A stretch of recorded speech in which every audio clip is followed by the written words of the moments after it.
Welcome back to Starfield Explorers, the podcast where we dove deep into Bethesda Game Studios' most ambitious RPG of all time.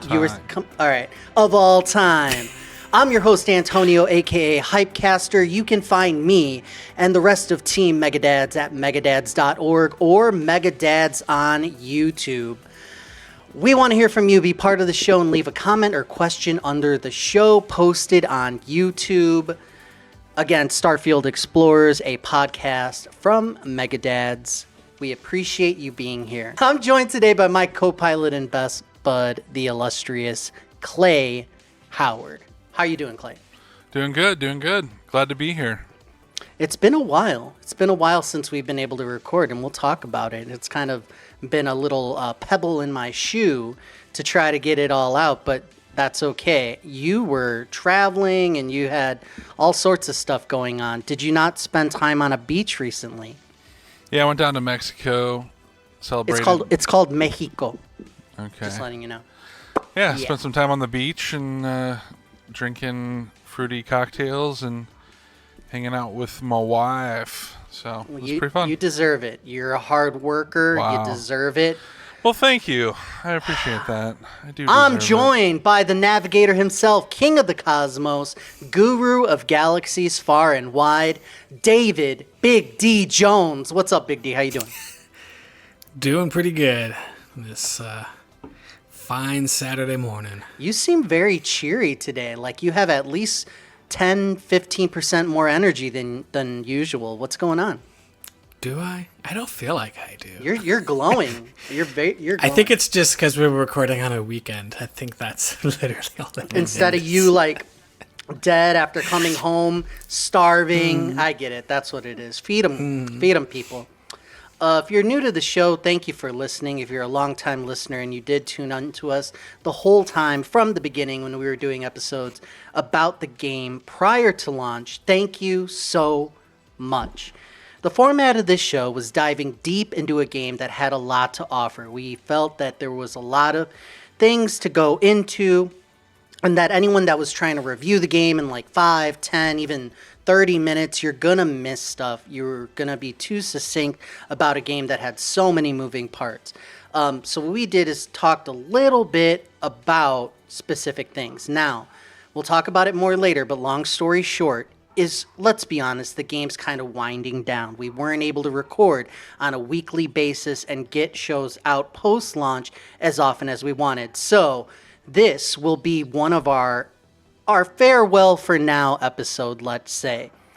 One of the things that's going on with Starfield right now is there's not a whole lot of talk about what's coming next. Nothing to pull us in that's like DLC yet or new, anything to kind of keep us going and interested. And again, overall, player base has probably dropped a lot since launch. But today, we're going to jam-pack our episodes talking about a few key aspects of the game and diving deep as possible, time permitting.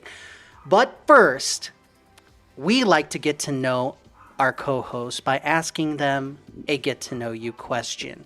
And we call that the light speed segment. And to start the segment, we say, David, engage the hyperdrive! Engaging. Let me press a button. I have an app, a hyperdrive app. Oh, fancy. So, yeah, let's get it to engage. Do you remember apps like when there weren't apps and then everything was an app and now we don't even think about it anymore? Wow. One of my favorite apps is the one that you can go to. There was this whole thing about pajamas and liquor. So if you wanted pajamas and liquor specifically, there was like an app and service where people would come and drop it off to you for like, I guess, one night stands or whatever was going on. But very interesting. Very interesting. That is very interesting. I feel like that's not a sustainable business model. Oh, no, that's not around anymore. It got absorbed by everything else that does food and grocery delivery and God knows what. I almost bought cookies the other day, like real late at night. I almost did an online delivery for chocolate chips. Our Get to Know You question today is very important. It's kind of a farewell question, so to speak. Starfield, as we said, has kind of lost us a little bit. We'll talk about it more at the very end of the show. But the question today is, what has kept you gaming? Usually, people are getting into the gaming when they're young, when they're kids. We've been of the age where we kind of grew up with either the Atari or Nintendo or Sega, depending on how old you are, etc. But what's kept you going? Like, what has really pushed that for you? I'll go first. For me, I always liked gaming because it was kind of fair. If you progressed in a game, you were rewarded. And that's kind of fun. Games that don't do that right are like frustrating.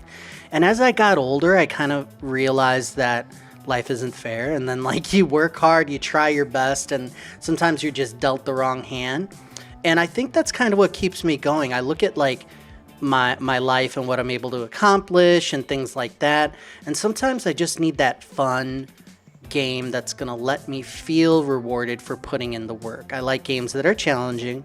But I do kind of like that reward feeling that you get. I also like the competitive feeling. So we play a lot of, Apex and competitive shooters together when we can. And I love playing with you guys. So that communal, like, friendship, like, hey, we can get together in an online space, even though we're super far away from each other. And we spend a lot of time with each other in games. So that's kind of like really what keeps me going as like an adult, is having other people to play with too. Mm-hmm. David, what keeps you gaming these days? What keeps me gaming? Besides me calling you up and be like, David, get on. It's called addiction. No, I don't know. It's just been such a part of my life that it's hard to imagine like not doing it to me. I think if you grew up when we did, it's just another medium. There's TV, movies, video games. Yep. And it kind of is what it is.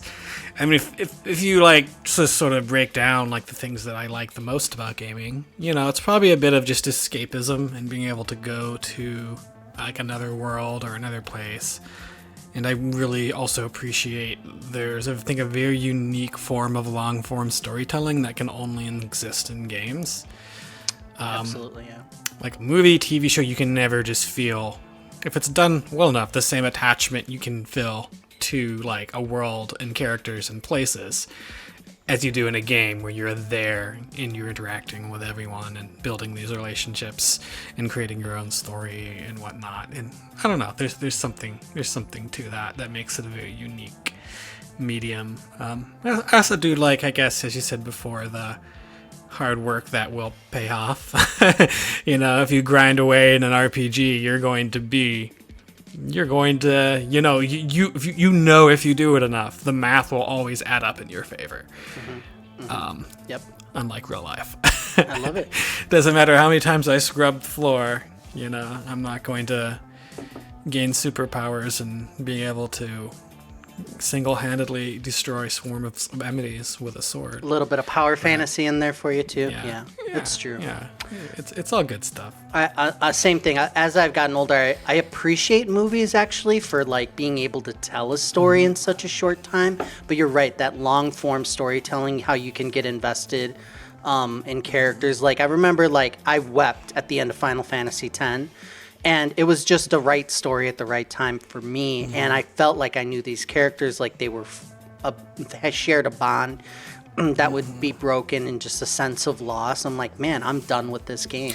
Very what it kind of reminds me of? I don't read very much anymore. That's why you said there's three mediums, man. There's TV, movies, and games. There's also books. But it does kind of remind me of that, because that is also can be long form storytelling, because you have to devote so much time to reading, especially a very meaty book. Yeah, or a sometimes series. Sometimes it does kind of remember when you get to the end of a really good book, and almost kind of reminds me of the same feeling when you get to the end of a really good game, where it's just like, that's sort of a little bit of emptiness, and I'm like, oh no. Yeah, the book, now what? Book series are like that. Yeah. Clay, why do you game these days?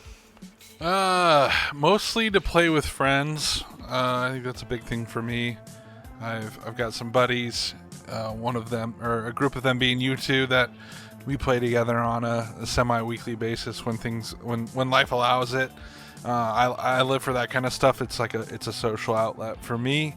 So that's a big part. And then as much as we hate it, the what's the term, games of service or whatever it's called, however you say that model, for whatever reason, like, it works, it keeps you coming back. A new season drops, they make changes to things, so it's multiplayer stuff really for me. Their single player obviously kind of comes and goes. Something might tickle my fancy for a little bit, but when it comes down to it, I'm heading to the games where they're constantly adding new things and making it fresh and exciting. And that was a problem unfortunately, with Starfield, where I just didn't part of it. And I know that this isn't their fault. It's just the way I've become conditioned of. There just wasn't enough like additional things being thrown in. And I realize that's not how it's supposed to be. It's a single player game. So I get it. But after a while, you're like, I need to go do my dailies for 2 or 3 other games that I got. Yeah. I got to get them done if I want to get my money's worth, kind of thing. So eventually it kind of pulled me away a little bit and went back to my things. So I think it's those 2 things for me. There's a lot of elements to those games of service things that, it does something to us. It works. It makes it addicting and all that. The blind box or whatever, the gambling aspect. It's like, am I going to get something rare right now? I still want my heirloom EA for Apex. This is trash. But the mechanics, I think BR, like Battle Royales, when they came, it was like that sense of elation when you won. We experienced that you can't get in a single player game, really. And it was like, we won of all these 100 people or whatever, single or as a team. We outsmarted the other ones. So it was like an advanced version of like a death match. I always told people now when I'm done with a Halo match, it's like, okay, we won again. It didn't feel like that same battle royale, chicken dinner, win the crown, whatever it is. Like it just, if something was different. That's why I think Apex and things like that. We've been playing that for years since it came out. So there's something to that. Absolutely. Yeah. It keeps you coming back. I don't know what single player games can compete with, when they are not able to offer that like shiny new thing. Interesting.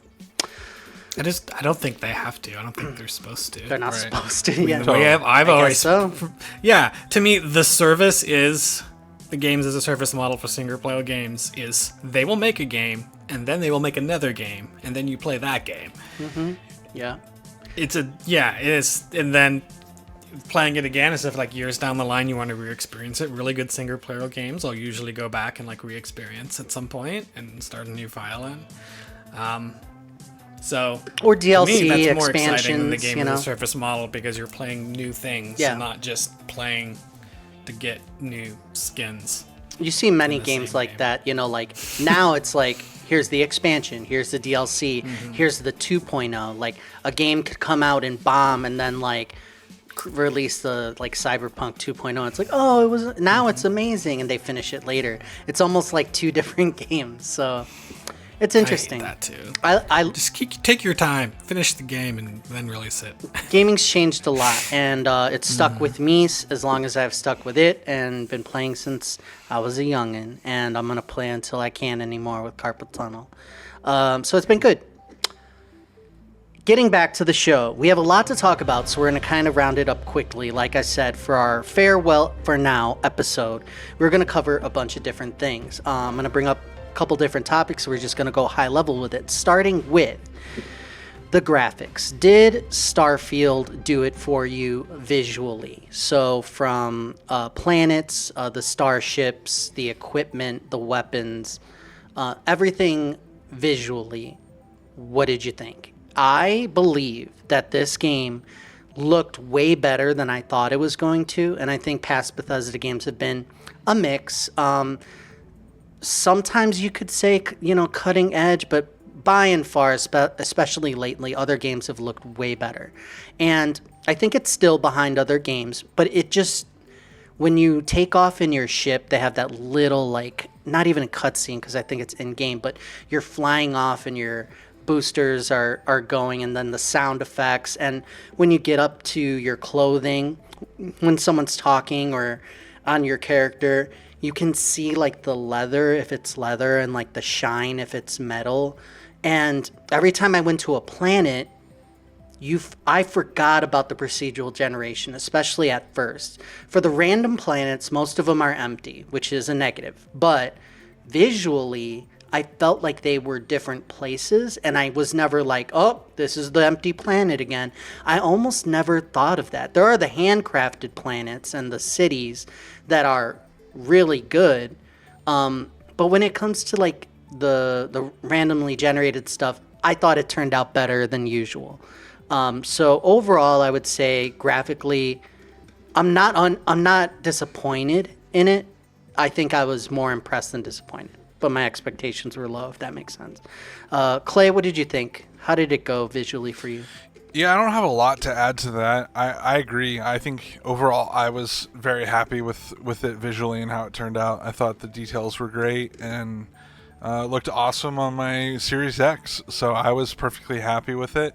And it met my expectations. I don't know if it exceeded it, and I don't know if it kind of felt next gen a lot of the times. And so I think that one and like the new Star Wars, where I was like, wow, this is actually like feels like we're in the next generation of some visual stuff. So I was happy. I had no.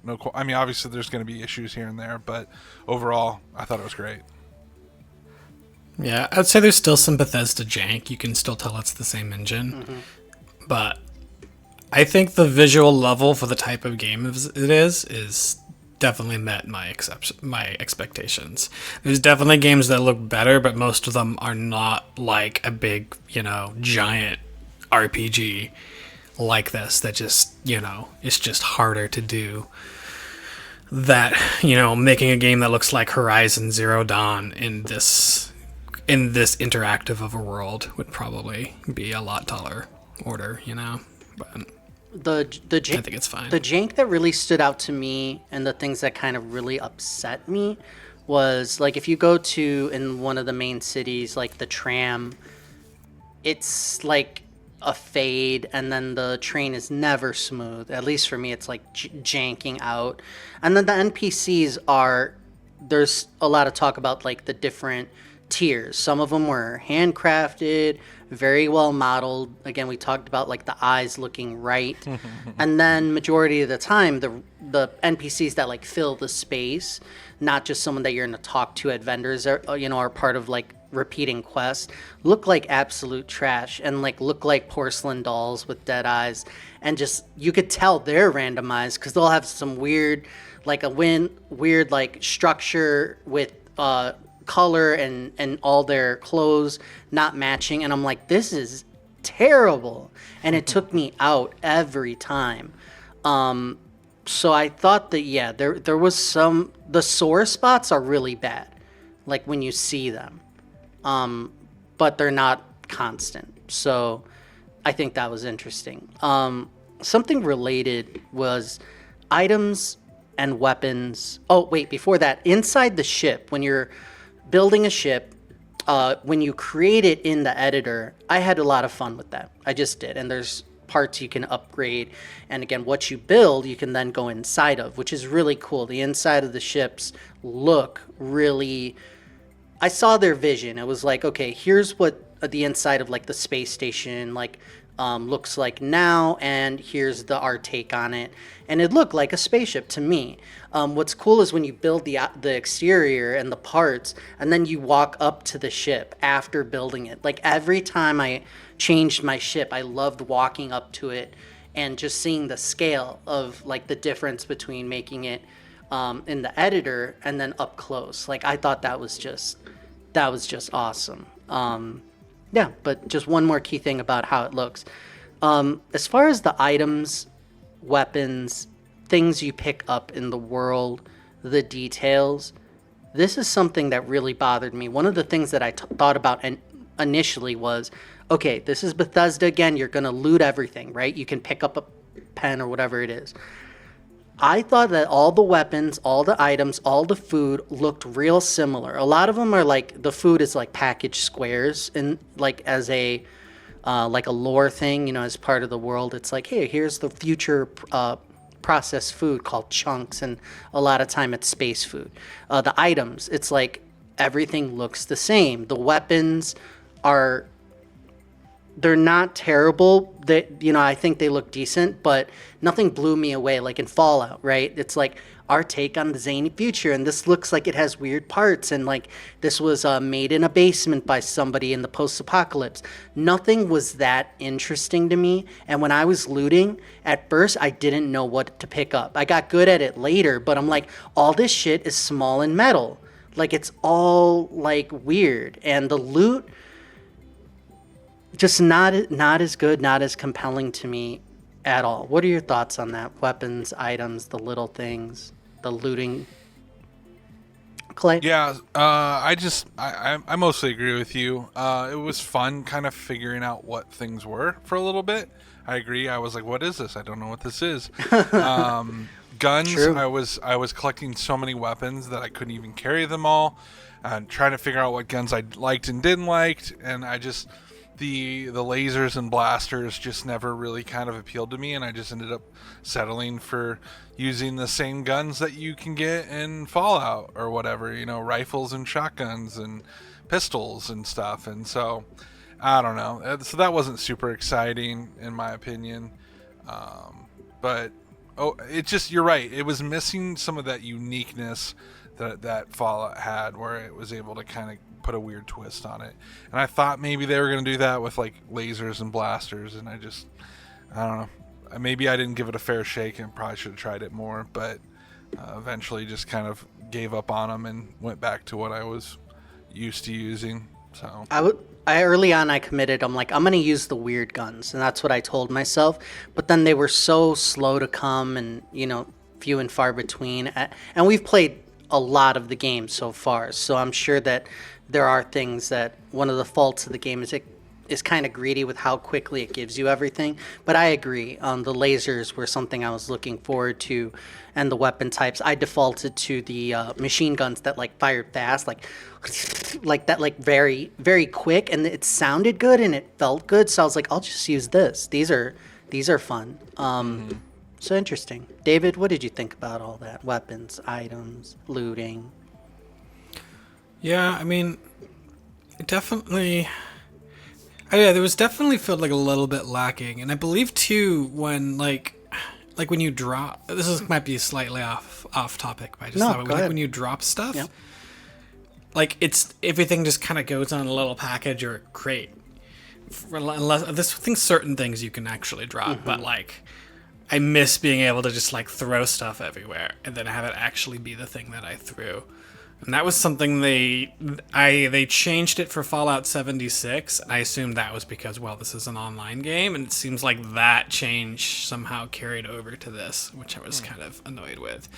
It's a little brown bag in Fallout 76, right? Everything Right. Yeah, it's a little long bag. Now I think it's kind of like a crate or something. But It's so stupid. But yeah, so that was kind of that part was kind of lame. A lot of the things you pick up too don't seem to be that super exciting. And I keep having things move too. Even the times when I do drop stuff and don't have it like I would drop stuff in my ship. Like I remember I got a board game and then I put it on the table and I was like, this is where I'm going to put this board game. And the next time I went in my ship, it was gone and in my hold. weird. And there's a lot of things like that. Yeah, I've never been able to leave things permanently in my ship. They always disappear. There's a thing where And end up in my if hold. you swap like parts of your ship, it'll say like, okay, we're moving everything into the storage while we switch the parts, and that's where it'll be. So yeah, it's weird. Did I miss it, or can you pick up individual items and manipulate them and put them down like you would in houses in like Skyrim? Can you do that? Because I kind of tried to figure it out for a while, and I wasn't able to pick up items. Did you ever Are do you that? talking about like a room editor, or are you talking about holding down A and like moving things around? Oh, is that what it is? Holding down Yeah. A? Is it in the you game? can do it. Yeah, Okay, you can, great. So- you can put buckets on people's heads and stuff. Oh, Yeah. you can do that in this one. Okay, great. It was something that I thought about. I'm like, I would like to put this stuff. I would collect the plants for a while. I'm like, let me put this here. And it's not to say that all the items were terrible. There's like a collection of like stuffed toy animals that like make a noise. There's like a fish in a bottle, like just different little things, like a bone or like a cool rock.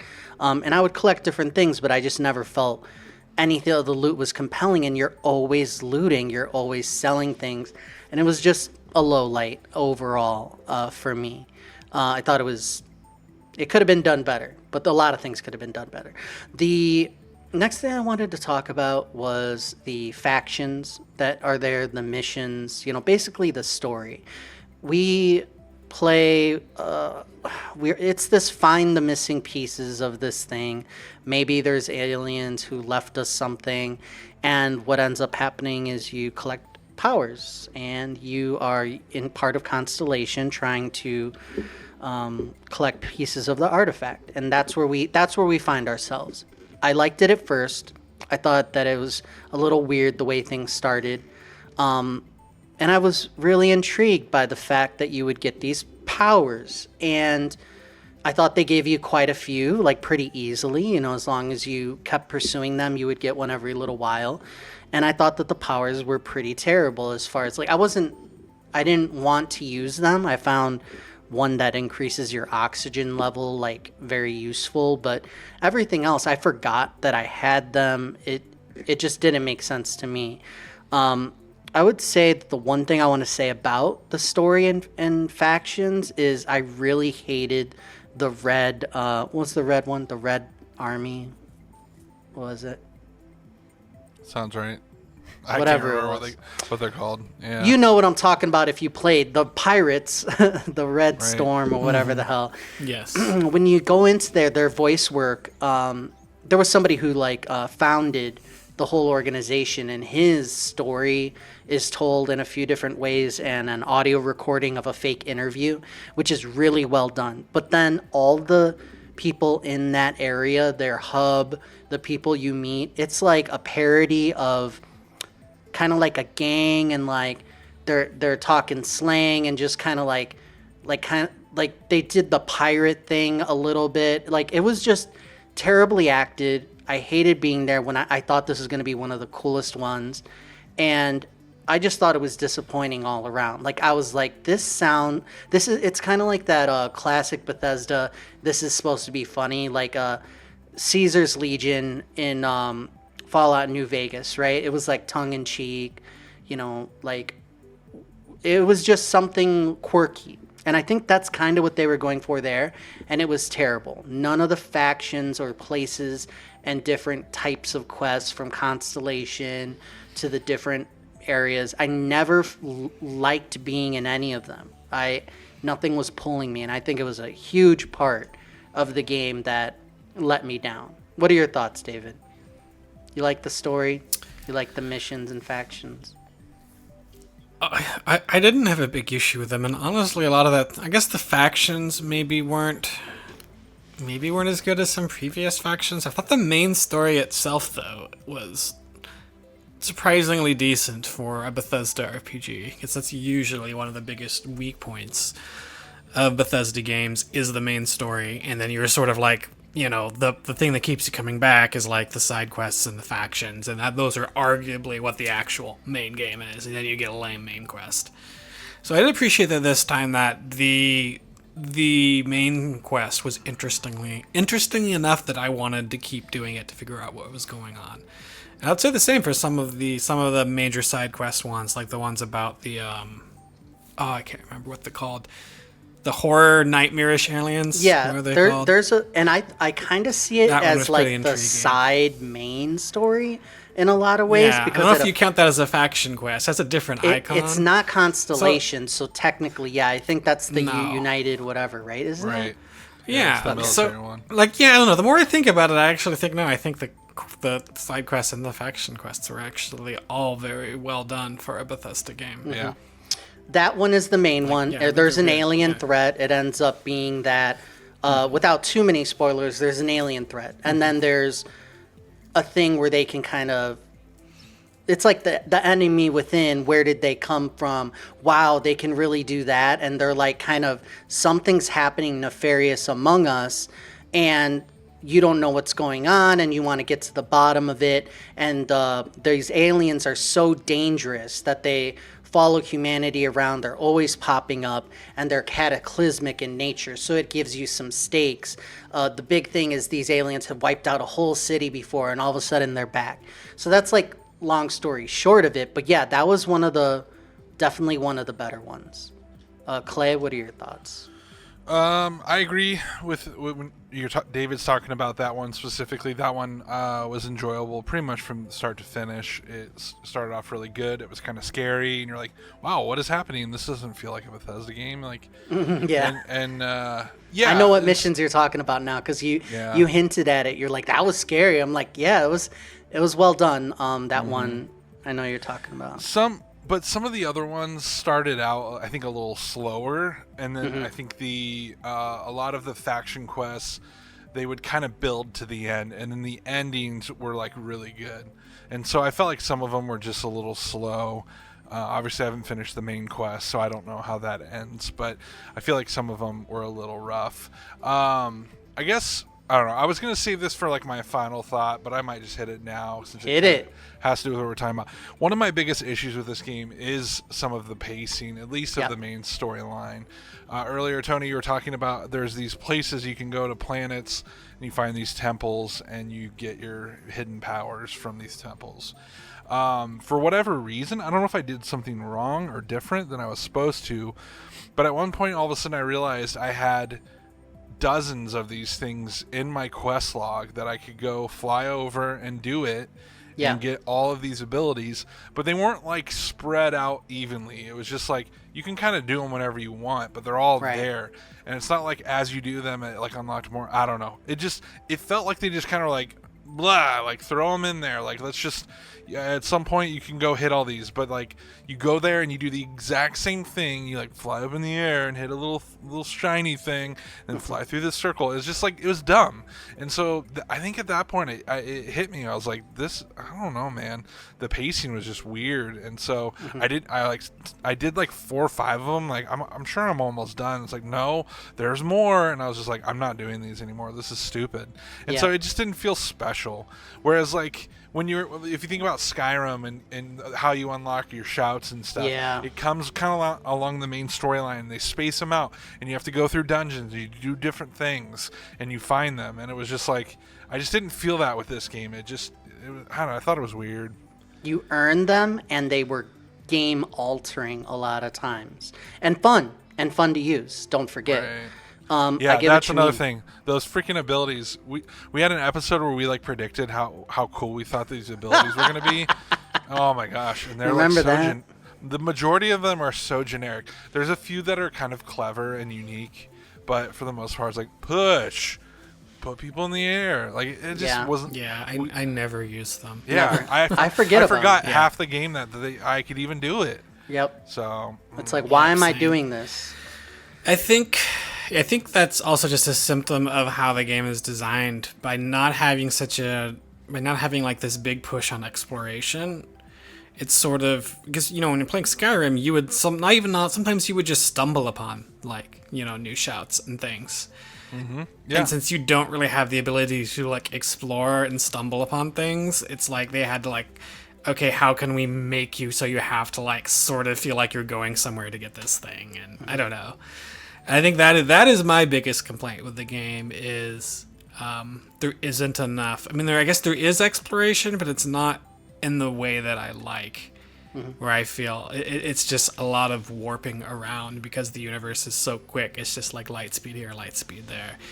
Absolutely. And there's a certain appeal to that. I don't want to say that it's bad that it's done this way. It's just that I feel that I vastly prefer Elder Scrolls. Yeah. That is the best way to do it. It's a different thing, and I think that's fine. If they want to have Fallout, Starfield, and Elder Scrolls all kind of be different things. True. But I really just want Elder Scrolls 6. And I've been waiting a very long time. Yeah.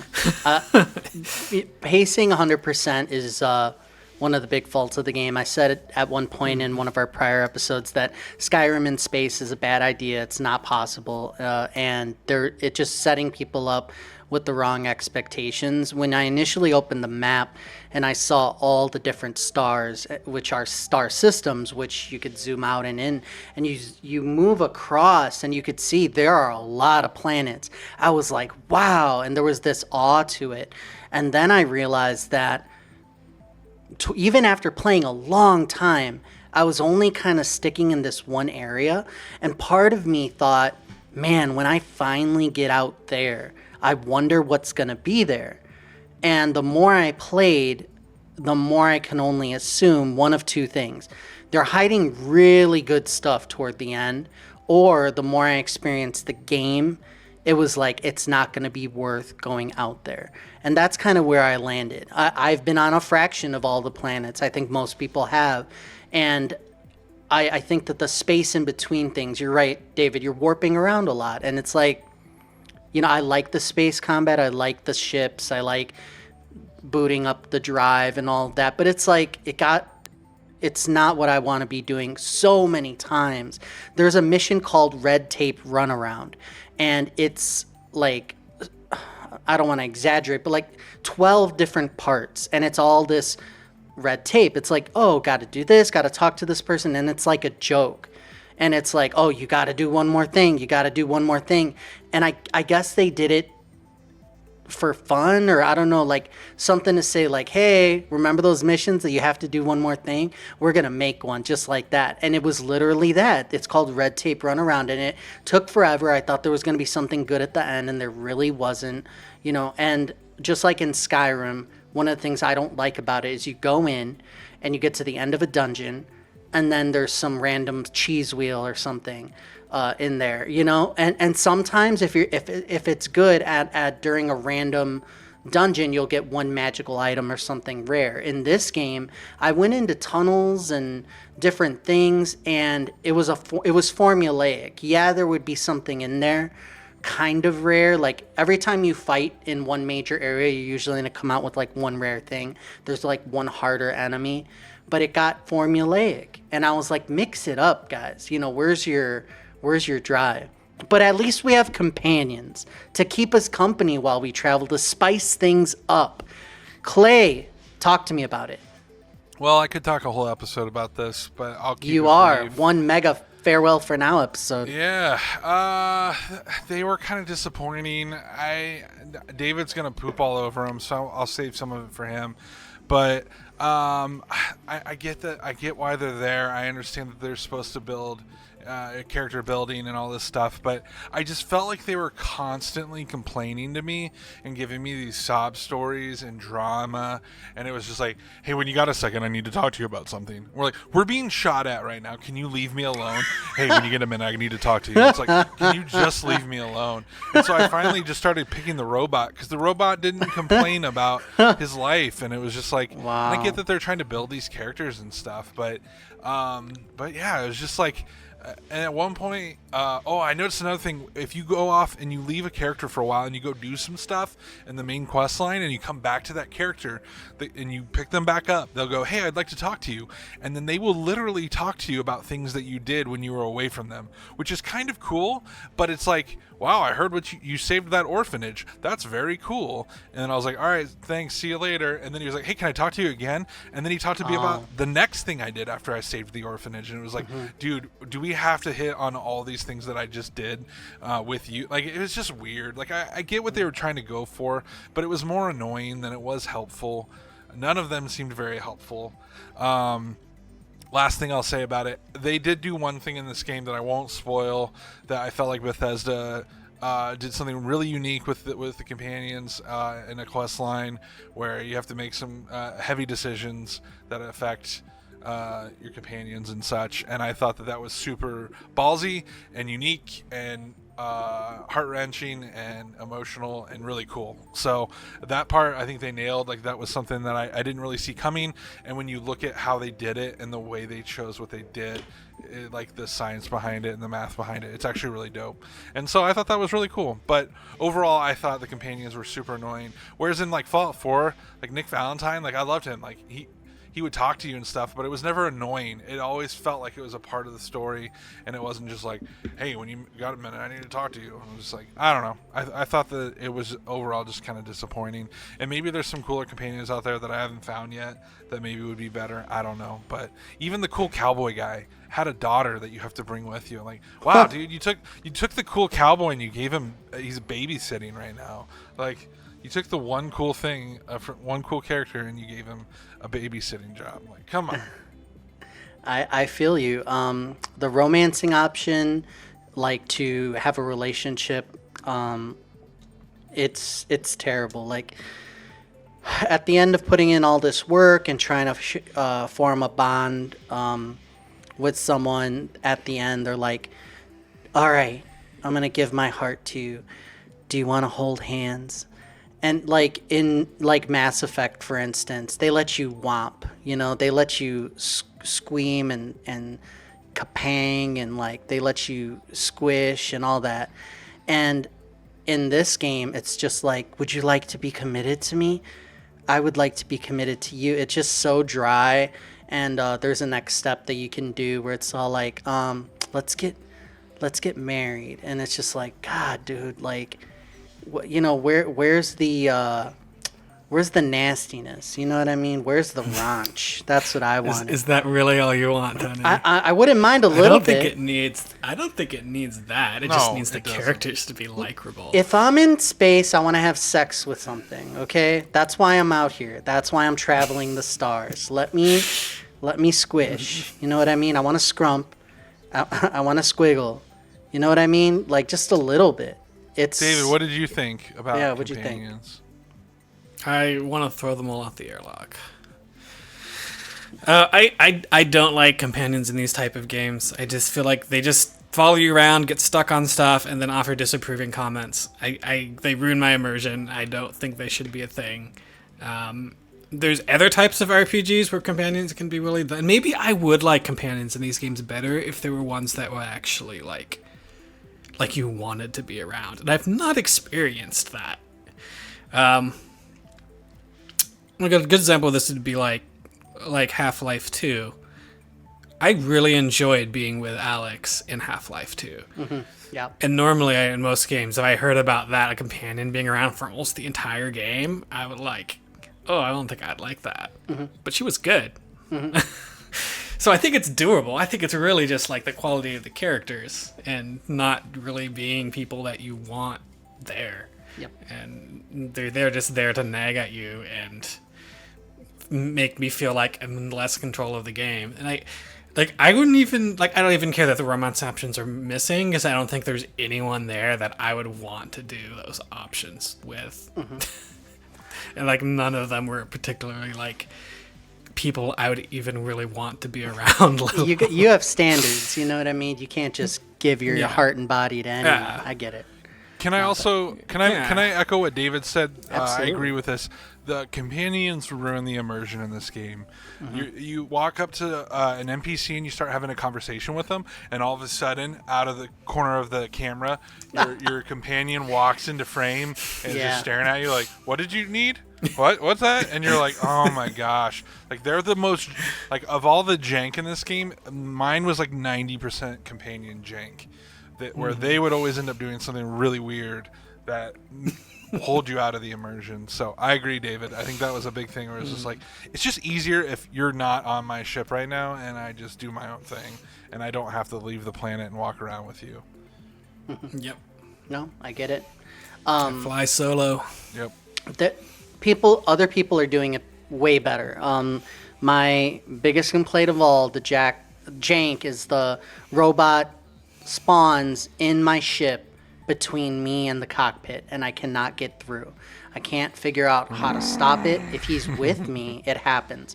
And he goes into the suitcase mode where he scrunches up and makes himself like a little box, and he just stays there. And he's like, "How you doing?" And I'm like, "Get out of my way."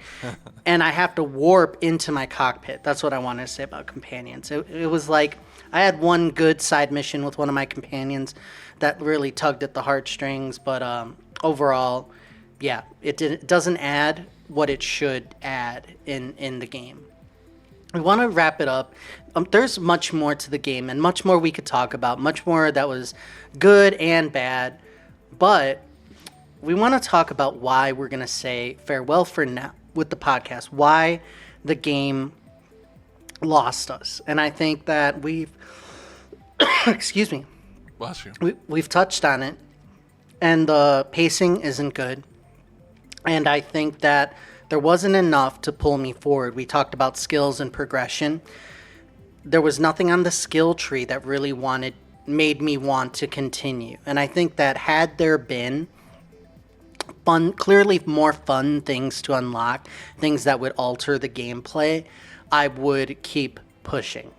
I think that would have been enough to keep me going longer than it did. And we burned out. You know, we played a whole lot in a very short amount of time. So I'm sure that has a little bit to do with it. And it worries me that the future, with a lot of games, if they come out and they don't like really hit, the developers are out there talking about what they're going to improve, what the plan is. And I see that all the time, especially lately. A new game comes out within a week or two of them announcing a season and it's not well received. They're out there. They're doing the PR. I've heard zero about what's coming. And I'm not even saying they have to do DLC, which I'm sure is going to come. But there was nothing about, you know what, yeah, we're making tweaks to this or that, or a major overhaul of the UI manager, for instance. Like, right, looting's a problem. Keeping things like here and there is cumbersome. None of that. They didn't even try. And I'm worried about that. I don't know if they're like, okay, we spent all this money bug testing this thing. That's all you get. I don't want one more cent going into this game. It was delayed. We got the whole QA team on it. That's it. There's not anyone taking emails on this thing. It's wrapped. Yeah. So that's what I wanted to say. What do you think, David? Yeah, it's not a game as a service, a games as a service game. So I don't think you're going to really expect to see big changes to the game. If they're going to do anything, they'll do it in the DLC. But they'll probably get some bug fixes if there's anything bad. But like most single-player games, they are not significantly changed post-launch. They'll get some bug fixes, some performance improvements. If there's something really terribly wrong, then maybe. But like you never see stuff like interface changes or stuff like that. And to me, I'm okay with it. I like for a thing to be out there, and that's what the thing is. I don't like there to be two drastically different things of it. Like fix it. Take the feedback from this game and move it on to Elder Scrolls 6. Yeah. Put out some DLC too. I think they should definitely take in the criticism for the DLC. And I think I said this on the air before, but I want one of the DLCs to basically be just like one planet, really big, like an Elder Scrolls Fallout type world. Just handcraft one whole planet, make that the DLC. And I think that will make me like the game significantly better. Absolutely. I think I come back to Cyberpunk and I think about how it's a game, big expectations, let a lot of people down. They went back into the lab. They overhauled a lot.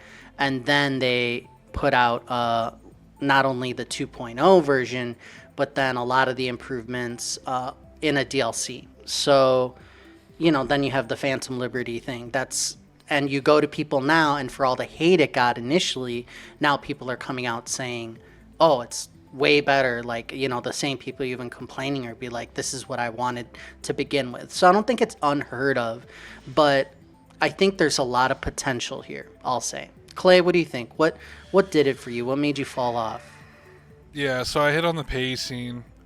I did want to comment what you guys are talking about with, like, there are some single-player games that they're still heavily working on and adding to. In fact, the other day, Tony, you were sending me stuff about Dying Light 2. Oh, my God. They're still, like, adding, like, significant things to that game. And that game is over a year old now. And, but, yeah, and I get what David's saying. Like, it doesn't need to be a game where you are continually adding to it and stuff. But that's just kind of, I feel like, the route we've headed as an industry, and not that we're the industry, but as gamers and stuff. I think it's just kind of becoming, it's a way for a studio to make more money and or just to make the game better, you know, post-launch. But yeah, for me, I don't know. I think overall the pacing was a big part of it, and like you said, Tony, I just for a while the plot and the storyline and the desire to level up and to continue to make my character better was pulling me in and continuing to make me want to play more. But eventually it kind of became less interesting, And the last couple times we've recorded, I've even turned the game on after we got done recording, and I would kind of run around for like 15 minutes, and I was like, I don't know, and I would just end up turning it off. And so I feel bad. It's hard to pinpoint exactly what. I don't know if it was just life that kind of pulled me away from it, and I just stopped playing. If it was burnout from playing so much up front. Regardless, I still would like to finish this game at some point. I would love to hit credits on it at the very least. I don't think I'll ever like 100% the game, but I would like to see it through at some point. So I'm pretty near credits. I'm pretty sure it feels like the story's gotten to that point. But like I don't know, like I feel like we've been down on this game like more than we actually are. Oh, totally.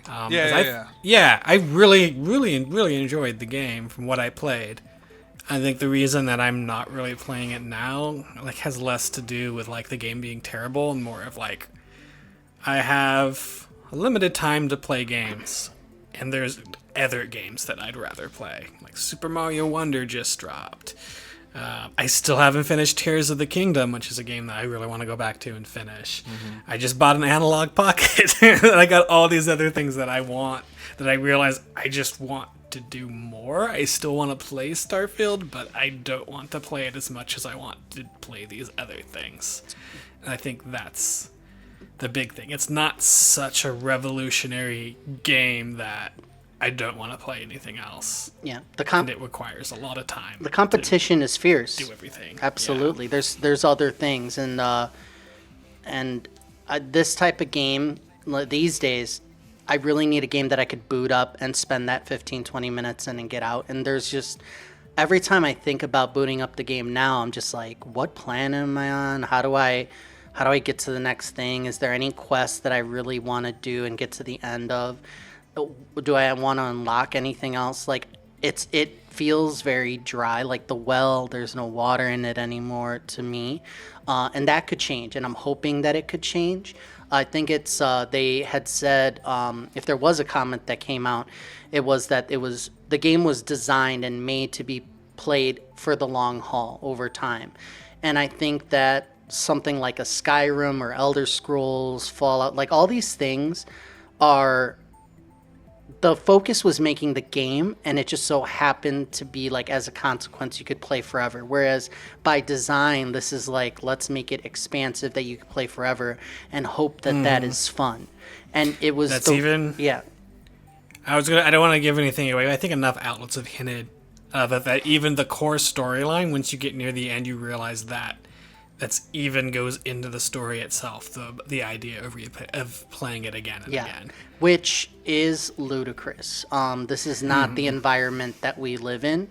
When you're young and you want something meaty, you have the time for that, and it's really good, then you want to spend 100 hours on a game and say, man, I can't get enough of this. But you better make sure that game is something that you don't burn out on, that you're delivering the quality that's required to hold your attention. You can't go backwards with that.